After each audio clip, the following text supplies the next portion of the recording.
Tips and tricks for auditions.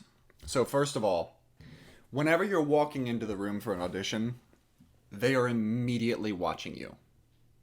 And even if they're not, even if they're down and they're looking at papers or writing things or whatever, they're still going to be aware of you. So when you walk into the room, you need to immediately walk in feeling confident, clear, and warm. And what do I mean by warm? I mean, you don't need to give off vibes of like, oh my God, I'm so scared of you. You also don't need to give off vibes of like, ugh, whatever, I don't even like you guys. You need to walk in and be a warm, pleasant person who's glad to be there, because you should be glad to be there. You get an opportunity to act today, right? And that's so important to think about auditions as an opportunity to act. Now, let's talk about the first thing that you do.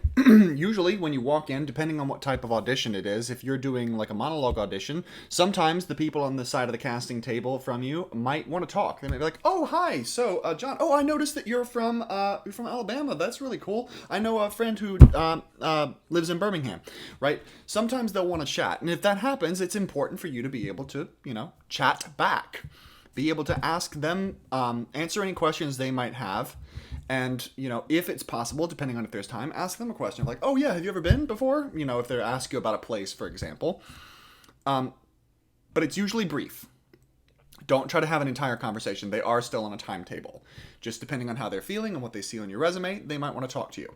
They might not want to talk to you until after you go. So don't always expect to be spoken to. It might just be as simple as, oh, hi, John, good, nice to see you. What have you got for us today? And that's what sets you up for the slate. Now, the slate is, depending on the audition, the slate is very common, and it's super, super important, because a slate is the beginning of the actual performance itself. What is a slate? It's the introduction of who you are and what you're doing. If you are represented by an agent and you are auditioning for an agent or a manager that have sent you out on an audition, you might say, hi, I'm John Tourtellotte. I'm from the Artist Crossing Agency, and I'll be performing blank from this and blank from that, right?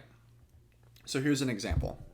Let's say that I walk into the casting room and I walk in, I'm warm, I'm excited. Hi, how you doing? Oh, hi, John, nice to see you. Yeah, great. So what have you got for us today? Well, I've got the chorus speech from Henry V, and I've got Howl from Proof. And they might say, great, go ahead. Now, that's if you're in an individual one-on-one thing. The slate, if you're in a cattle call, meaning you're one of, 50 to 150 actors that are just kind of cycling through the stage, you would walk on the stage and say, hi, I'm John Tourtellotte, and I'll be performing pieces from Henry V and Proof. And then you go. Right? And my eyes are looking up and away because I'm imagining I'm talking to a big auditorium full of casting directors. One way or another, whenever you slate, you want to make sure that you are relaxed, confident, and prepared.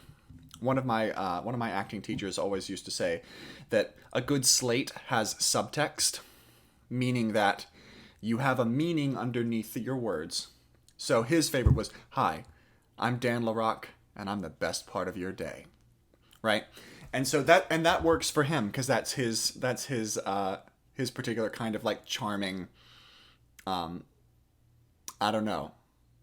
daringness, shall we say? And I definitely, as an actor, modeled my slate on a similar thing from him. So mine is very much, hi, I'm John Tourtellotte, and I'll be performing pieces from this and that. And then I go, right? So one way or another, it's important that when you slate, your personality is on display, that you're clearly making clear that you're prepared. Because immediately, if you slate and you're like, hi, I'm John Tourtellotte, and I'll be doing a piece from this and this other thing. Already, they're sitting there and they're going, oh boy, this is not about to be good. So slate matters, which means you've got to rehearse it almost as much as you rehearse your audition pieces. The next tricky thing moving into auditions is, how do you transition? If your monologues or your monologue and your song are supposed to contrast, you probably can't finish your monologue screaming about how your father never appreciated you, and then being like, so anyway, baby, how do you like to, right? Like you can't make that kind of whiplash turn. It's not easy. And also, even if you, the actor, could, you still shouldn't, because the audience won't necessarily. So, let's say that I'm doing a monologue from Henry V. Let's say that I'm doing St. Crispin's Day, which is not a good monologue to audition with, but let's say that I'm doing it anyway. And so I'm finishing with this big rousing speech, and hold their manhoods cheap while Zenny speaks, who fought with us upon St. Crispin's Day. Well, I better go, right? Like, huge whiplash. Terrible. Don't want to do that. So, you have to transition. And this also takes practice. Upon St. Crispin's Day!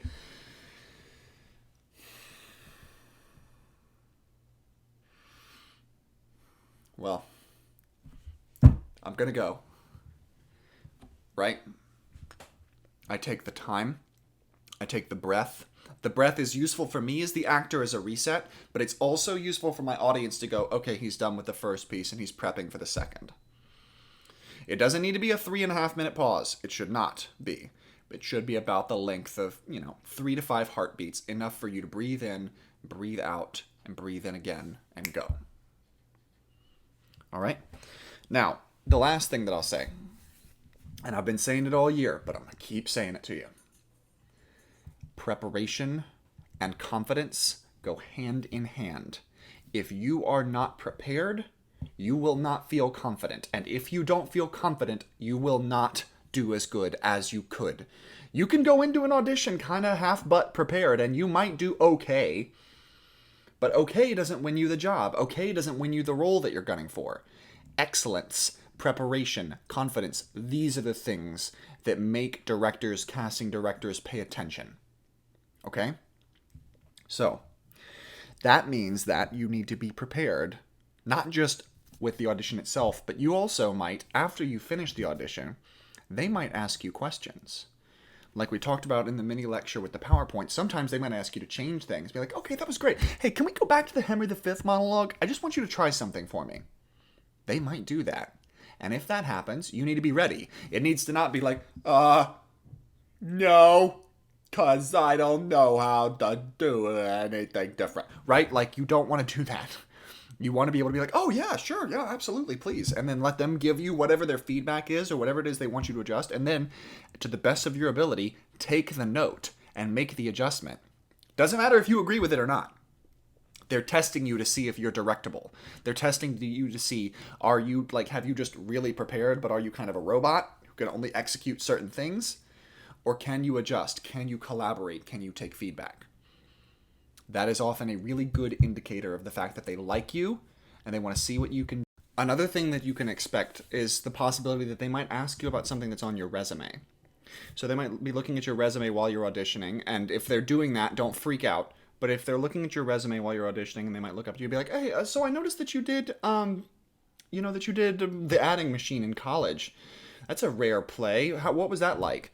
And then you get an opportunity to talk to them a little bit about it. So you want to be able to, speak clearly and coherently like a person. I know that sounds ridiculous, but often when you're riding super high on a performance adrenaline in an audition, it can be really difficult to just talk to people.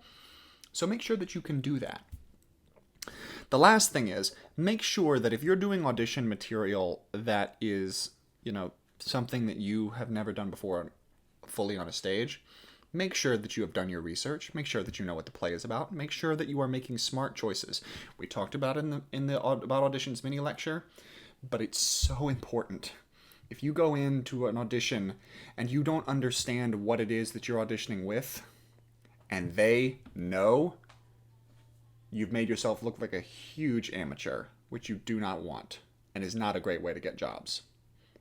So, these are some of the big tips and tricks for auditions, and it's something that I want you to carry forward with you as we are moving through this unit, but also pretty much forever if you want to make this a part of your life. Okay? All right.